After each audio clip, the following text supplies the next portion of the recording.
Okay, here's the script. I swore I'd seen it flicker at the edge of my peripheral vision. A barely perceptible distortion, a shimmer in the pixelated air, right next to my crafting table. I dismissed it at first, blaming late-night Minecraft binges and sleep deprivation. But then it happened again. Bolder this time, a swirling vortex of emerald green and obsidian black, consuming the corner of my carefully constructed cobblestone wall. My heart hammered against my ribs. Curiosity, and maybe a touch of sheer terror, got the better of me. With shaky hands, I approached the anomaly. The air around it crackled with an almost tangible energy. It felt wrong, different, like stepping into a dream. Taking a deep breath, I reached out a hesitant hand. My fingers tingled as they brushed against the shimmering surface, and then, with a sudden lurch, I was falling.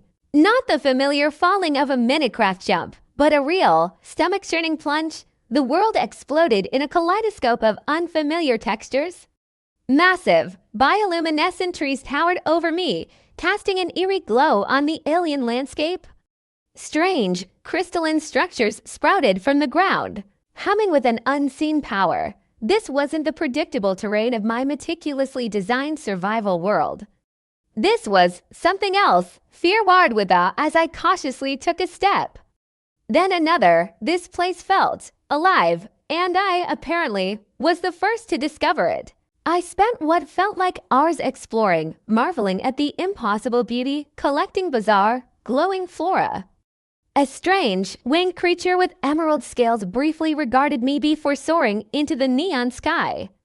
I knew, with a certainty that settled deep in my bones, that this was no ordinary map.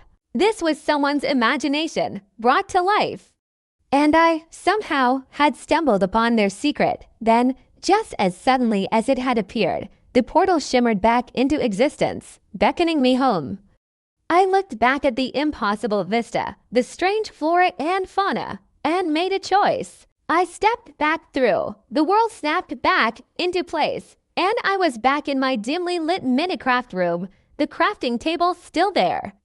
But I knew, somehow, the world will never be the same.